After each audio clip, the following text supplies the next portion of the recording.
Welcome back students. आप सब कैसे हैं? आई होप सब लोग ठीक होंगे और अच्छे से प्रैक्टिस कर रहे होंगे। आज का हमारा टॉपिक है पॉलिनोमियल्स के ऊपर। क्लास 9 का चैप्टर 2 है पॉलिनोमियल्स। अभी हमने रियल नंबर्स के बारे में वीडियोस बनाए थे। क्लास 10th और 9th में नंबर सिस्टम चैप्टर नाम है, उसमें भी रियल नंबर्स हैं, रैशनल एंड इरेशनल नंबर्स जो कि रियल नंबर्स होते हैं। और क्लास 10th का भी हमने एक चैप्टर कंप्लीट किया है, रियल नंबर्स। चलिए आज जानते हैं पॉलिनोमियल्स क्या होते हैं। पॉलिनोमियल्स जैसा कि इसमें डिस्क्राइब किया है, polynomials are algebraic expressions that exist of variables and coefficients.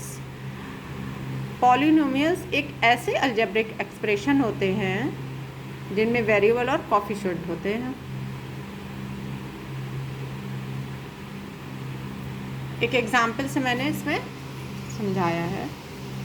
5x² + 2y - 7। इस एक्सप्रेशन में x, y कोफिशिएंट्स हैं, 5 और 2 वेरिएबल्स हैं, 7 कांस्टेंट है और ये जो 2 है वो क्या है? एक्सपोनेंट। 2 क्या है? एक्सपोनेंट। अच्छा, अलजेब्रिक एक्सप्रेशंस, जो एक्सप्रेशंस, बहुत सारे एक्सप्रेशंस भी होते हैं अलजेब्रा में, उसमें और पॉलिनोमियल्स में क्या डिफरेंस है, कैसे उनको हम डिफ्रेंशिएट करेंगे। देखिए, जो पॉलिनोमियल्स होते हैं उनकी जो पावर होती है, वेरिएबल्स की पावर होती हैं या एक्सपोनेंट्स होते हैं, वो इंटीजर्स होते हैं, इंटीजर्स के फॉर्म में होते हैं। और जो अलजेब्रिक कोई भी एक्सप्रेशन है उसमें हम पावर्स को जो होती है वो रैशनल नंबर भी हो सकती हैं, ठीक है।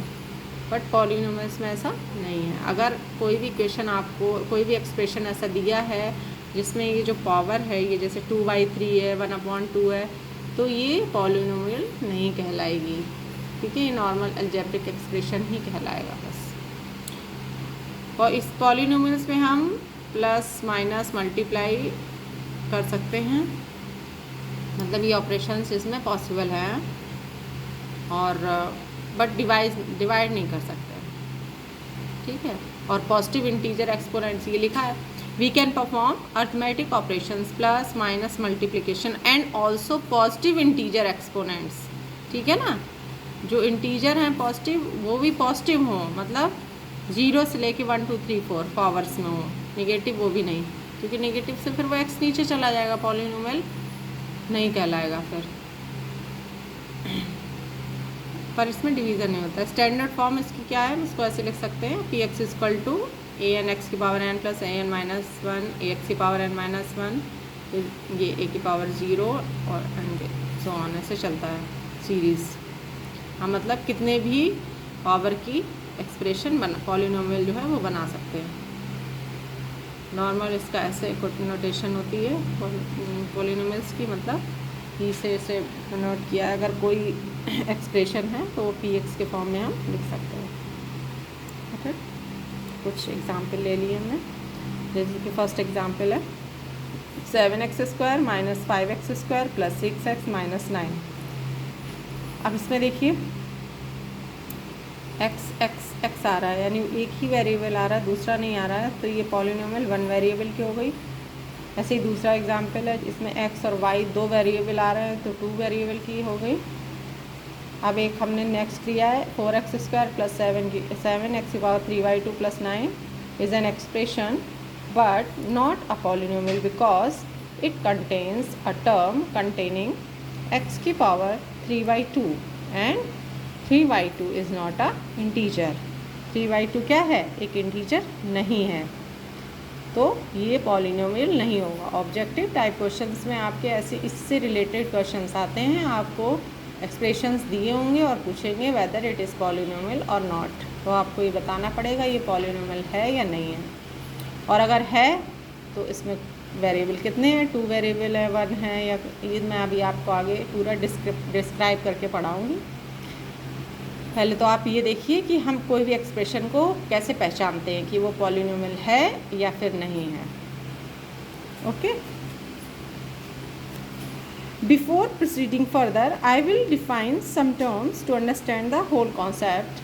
सब कुछ टर्म्स ऐसे हैं जिनको डिफाइन करना पड़ेगा, तब आप लोग आगे का कॉन्सेप्ट समझ पाएंगे.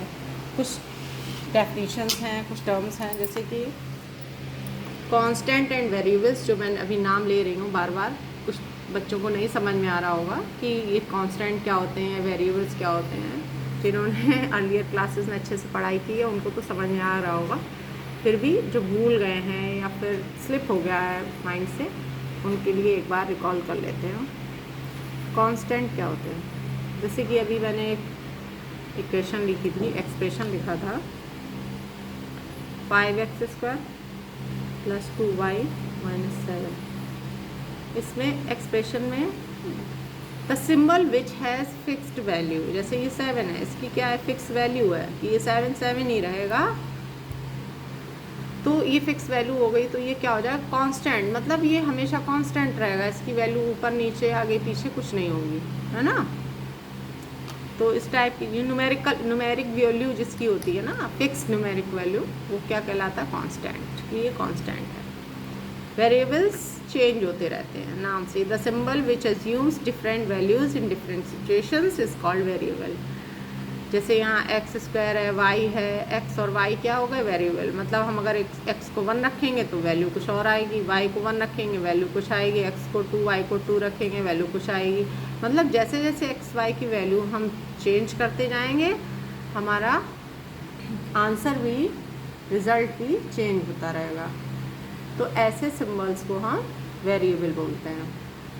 एग्जाम्पल दिया है, area of the circle A = πr² होता है, तो पाई की वैल्यू 22/7 अप्रॉक्स दी होती है, वो हमें रखनी होती है 22/7. 3.14 नहीं रखते हैं हम, यही वैल्यू मोस्टली रखते हैं. बट एरिया, अगर रेडियस चेंज करते रहेंगे तो एरिया चेंज होता रहेगा. रेडियस के हिसाब से एरिया बनेगा, जितनी रेडियस उतना एरिया. मीन्स रेडियस भी इसमें वेरिएबल हो गया और उसी के अकॉर्डिंग एरिया भी क्या हो गया, वेरिएबल हो गया. तो वेरिएबल्स जो है ना वो चेंज है. फॉर एग्जांपल दिया है x³ - 7y + 3. Here x y are variables and 7 and 3 are constants. Understand. तो कांस्टेंट और वेरिएबल पता चल गया, डिफरेंस पता चल गया. ये भी ऑब्जेक्टिव में क्वेश्चन बन सकता है, कोई क्वेश्चन दी होगी, इसमें बताइए कांस्टेंट क्या है, वेरिएबल क्या है. ठीक है. अलजेब्रिक एक्सप्रेशंस एक और टर्म मैंने अभी बोला था. अलजेब्रिक एक्सप्रेशंस क्या होती हैं, the combination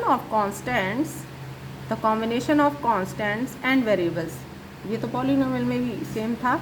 by the use of some और ऑल ऑपरेशंस. उस एक्सप्रेशन में एक भी हो सकता है, दो भी हो सकते हैं, तीन भी हो सकते हैं, या चारों भी हो सकते हैं. इस कॉल्ड एन अलजेब्रिक एक्सप्रेशंस. उसमें सारे ऑपरेशंस होंगे, एक साथ भी हो सकते हैं, अलग अलग भी हो सकते हैं. और इसमें इंटीजर्स वगैरह की कोई नहीं है कि हाँ इसमें हम पावर्स में इंटीजर ही हो, पॉजिटिव हो, ऐसा कुछ नहीं है. ठीक है. That is called algebraic expression. अब हम बात करते हैं टर्म्स की. जो हम टर्म बोलते हैं, क्या होता है term. Terms are the various parts of any expression. कोई भी अलजेब्रिक एक्सप्रेशन हो या पॉलिनोमियल हो एक्सप्रेशन हो, which are separated by plus और माइनस. जो प्लस और माइनस से सेपरेट हो रहा है. मल्टीप्लिकेशन में नहीं, अब इसको 8 अलग कर दिया, x अलग कर दिया, नहीं, ये पार्ट हो गया इसका अलग, नहीं. जो प्लस और माइनस यानी एडिशन सब्ट्रैक्शन से जो पार्ट अलग हो रहे हैं, वो पार्ट टर्म्स कहलाते हैं. Okay. Like this 7x³ - 5x² + 6x. इस एक्सप्रेशन में 7x² एक अलग पार्ट हो गया, -5x² एक अलग पार्ट हो गया, प्लस का 6x एक अलग पार्ट हो गया. साइन के साथ में लिखेंगे. अब हमने 7x³ लिखा तो इसमें क्या है, ये पॉजिटिव है, हमने इस प्लस का साइन नहीं लगाया है, लेकिन ये नोन है कि ये पॉजिटिव टर्म है. माइनस का 5x² हमको लिखना पड़ेगा, अगर हम नहीं लिखेंगे तो ये भी पॉजिटिव टर्म में ही इसकी काउंटिंग होगी, बट ये पॉजिटिव नहीं है, तो नेगेटिव टर्म है. तो हम इसमें लिखेंगे कि -5x².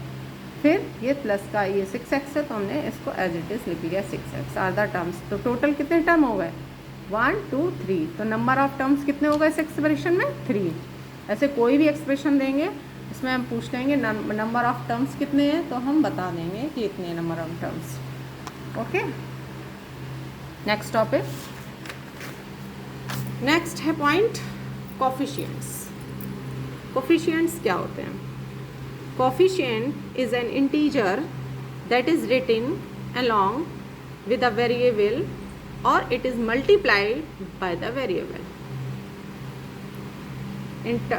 एग्जाम्पल दिया है, कोई टर्म है 2x, इसमें 2 क्या है? 2 is the coefficient of x। Means कोई भी अलजेब्रिक एक्सप्रेशन दी है उसमें जो वेरिएबल है, वेरिएबल का जिस नंबर से मल्टीप्लाई हो रहा है वो उसका कोफिशिएंट कहलाएगा। ठीक है, एक एग्जाम्पल लिया हमने, पॉलिनोमियल लिया है 7x³ - 5x² + 6x - 9। इसमें पहले देखो टर्म कितने हैं, 1 7x² - 5x + 6 1 2 3 4 टर्म्स कितने हो गए? 4। ये अलजेब्रिक पॉलिनोमियल है। अलजेब्रिक एक्सप्रेशन में पॉलिनोमियल, क्योंकि इसका कोई भी पावर जो है ना इंटीजर है, पॉजिटिव इंटीजर है, तो ये पॉलिनोमियल भी है। अब इसमें x³ का कोफिशिएंट कितना हो गया? 7 से मल्टीप्लाई हो रहा तो 7। x² का क्या हो गया कोफिशिएंट? 5। x का कोफिशिएंट क्या हो गया? 6। 9 तो जो कांस्टेंट टर्म है। ठीक है, तो इस तरीके से ऑब्जेक्टिव में पूछेंगे, एक्सप्रेशन दे दिया तो what is the coefficient of x² in the polynomial, what is the coefficient of x in the given polynomial. इस तरीके के क्वेश्चन पूछेंगे तो आप उसका मल्टीपल, जिससे भी मल्टीप्लाई, अगर कुछ भी नहीं है, जैसे कि यहाँ पे सिर्फ x होता तो क्या बताते थे? 1। कोफिशिएंट क्या हो जाता? 1 हो जाता। या कोई नहीं दिया है फिर भी पूछ ले, पता, जैसे कि एक एग्जाम्पल बता रहे हैं -5x -9। अब इसमें पूछे कोफिशिएंट ऑफ x, अब इसमें x है ही नहीं तो आप कोफिशिएंट क्या बताएंगे? है ही नहीं। तो अगर ऑप्शन में दिया है 0 तो आप किस पे टिक करेंगे? 0 पे टिक करेंगे। ठीक है, तो समझ आ गया ना? कोफिशिएंट बहुत छोटी छोटी चीज़ें हैं, बहुत इजी हैं। अगर एक बार अब जैसे आपने एक बार पढ़ लिया तो आपको क्लिक हो गया, आप कैसे भी आ जाएगा क्वेश्चन, आप फटाफट इसका आंसर दे देंगे। ठीक है, एक और पॉइंट है डिग्री ऑफ पॉलिनोमियल। डिग्री क्या होती है पॉलिनोमियल की? टर्म हो गया, कोफिशिएंट हो गया, वेरिएबल कांस्टेंट हो गया। अब आते हैं डिग्री ऑफ पॉलिनोमियल। डिग्री क्या होती है? The highest power of the variable is called degree of polynomial. कोई भी पॉलिनोमियल उसकी हाईएस्ट डिग्री, जैसे ये एक्सप्रेशन ऊपर दिया था इन पॉलिनोमियल दिस, ये पॉलिनोमियल दिया है। अब इसमें सबसे हाईएस्ट वेरिएबल तो x है, एक ही वेरिएबल है, x है। अब x में भी सबसे हाईएस्ट पावर क्या है x की? x³ यानी पावर 3। मीन्स इसकी हाईएस्ट पावर 3 है तो इसकी डिग्री भी कितनी हो गई? 3। कितनी हो गई? 3।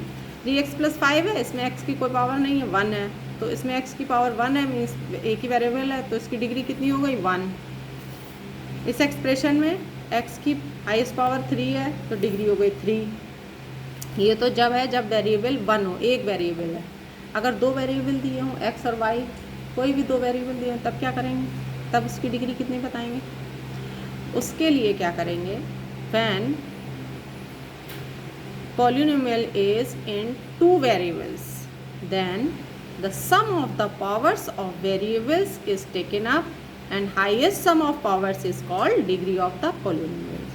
Means अगर आपको 2 वेरिएबल का पॉलिनोमियल दिया है तो sum of the powers of variable, उन वेरिएबल्स की, मतलब 2 वेरिएबल दिए हैं, उन सारे वेरिएबल्स जो x y a b p q कुछ भी दिए हैं उनकी पावर्स का सम करेंगे। पावर्स का क्या करेंगे? सम, सबका। फिर देखेंगे कि उन जो सम किया है उनमें सबसे हाईएस्ट पावर किसकी आ रही है, कितनी आ रही है, वही उसकी डिग्री हो जाएगी। एक एग्जांपल है नीचे देखिए, ये 5x³ - 7x² plus 3xy plus 7x + 9 दिख रहा है? इसमें देखिए पहले वाले टर्म में 5x³, दूसरे वाले टर्म में माइनस का 7x² y², 2 आ गए वेरिएबल, प्लस 3xy, फिर 2 आ गए वेरिएबल, प्लस 7x + 9।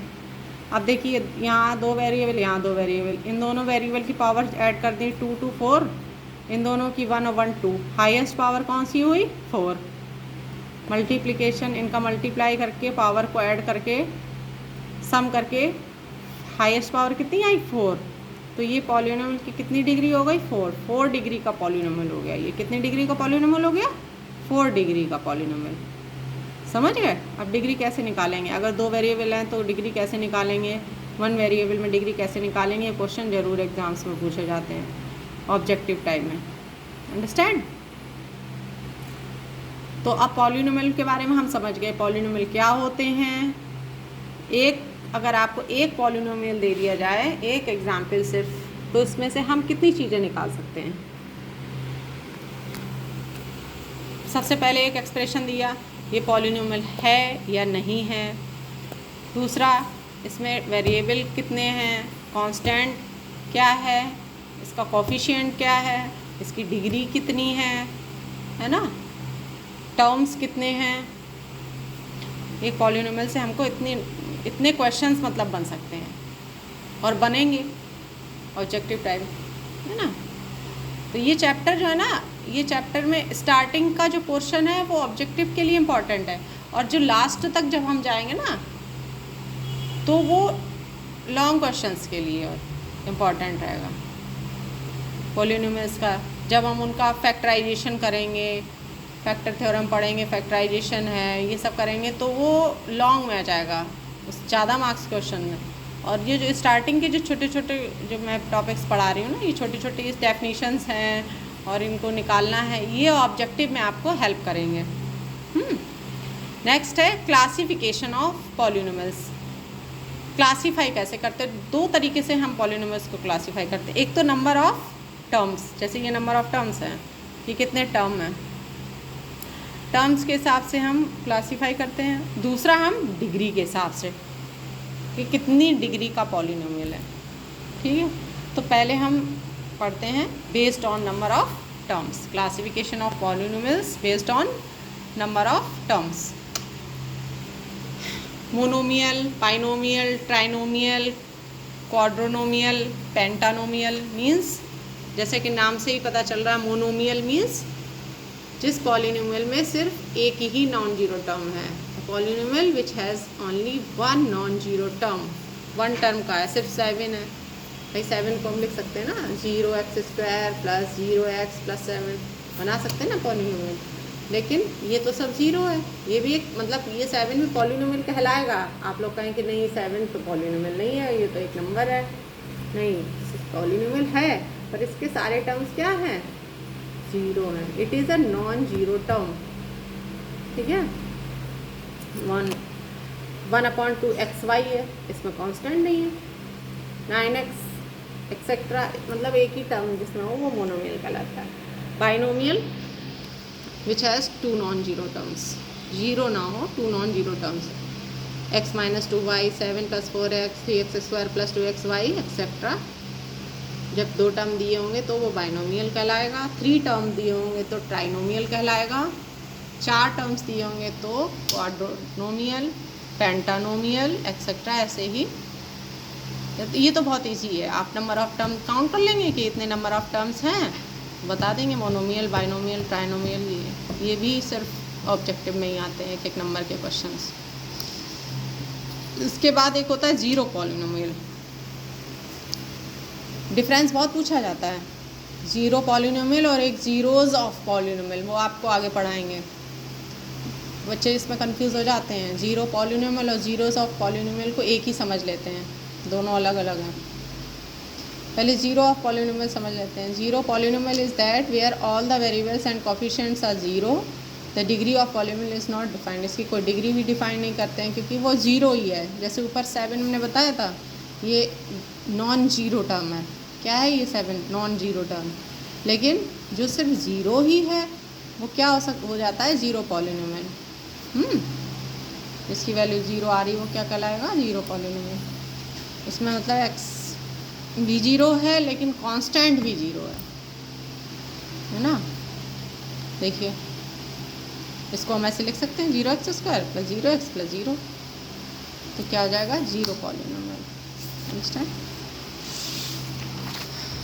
एक क्लासिफिकेशन और देखते हैं। Classification based on degree of polynomial. अब डिग्री के हिसाब से मैंने एक टेबल बना ली है, इसी में आपको एक्सप्लेन कर देंगे, समझ में आ जाएगा। डिग्री क्या होती है? हाईएस्ट एक्सपोनेंट, वेरिएबल की हाईएस्ट एक्सपोनेंट डिग्री कहलाती है। उसके हिसाब से हमने पॉलिनोमियल को डिफ़ाइन किया है। जीरो पॉलिनोमियल फर्स्ट है जो मैंने अभी समझाया है, इसकी डिग्री नॉट डिफाइंड। ये तो बहुत पूछ लिया जाता है generally. P X equal to zero ही होगा, ऑलवेज इट इज़ ज़ीरो, ठीक है।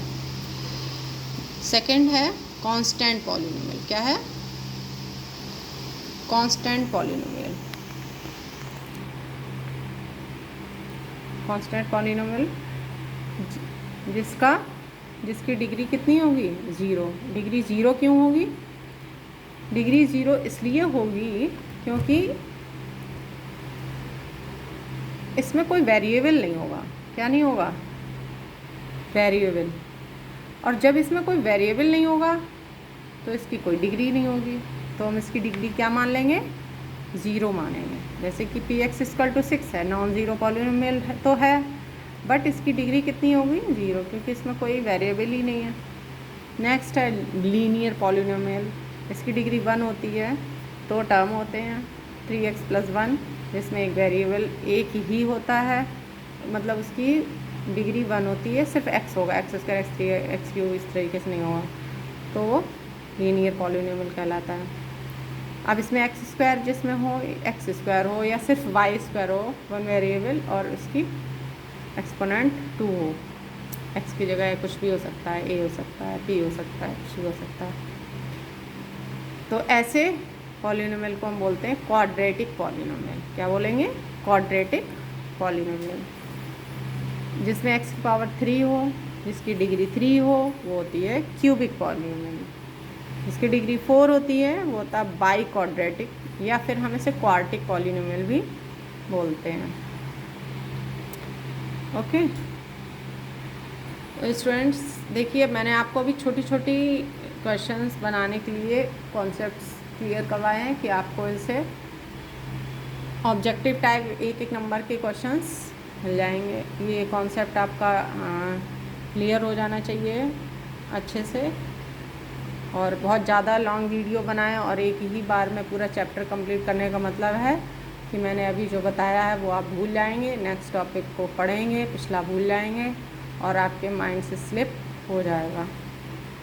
इसीलिए मैं छोटे छोटे पार्ट्स में वीडियो बना रही हूँ कि आप लोगों को, और छोटे ही, ज़्यादा बहुत बड़े नोट्स भी नहीं बना रही हूँ। ये आज मैंने इतना थोड़ा बहुत लिखा भी है, डेफिनीशंस वगैरह, वो भी इसलिए क्योंकि ये ऑब्जेक्टिव टाइप क्वेश्चंस में आती हैं और पूछी जाती हैं, इसलिए मैंने इतना लिखा है। अदरवाइज़ मैं तो सिर्फ़ और सिर्फ सॉल्यूशन पे ही फोकस करती हूँ, कॉन्सेप्ट क्लियर हो जाए और आपको प्रॉब्लम सॉल्व करनी आ जाए। कॉन्सेप्ट बस क्लियर होना चाहिए। कॉन्सेप्ट क्लियर है तो आपको कोई भी प्रॉब्लम अगर दे दी जाएगी तो आपसे सॉल्व कर लेंगे, क्योंकि एग्ज़ाम्स में आपको बता के प्रॉब्लम्स नहीं आएंगी कि हाँ ये वाली प्रॉब्लम आएगी या ये, इसलिए आपको सारे कॉन्सेप्ट क्लियर होना ज़रूरी है। वो ऑब्जेक्टिव हों या फिर लॉन्ग हो, शॉर्ट हो, वेरी शॉर्ट हो, जैसे भी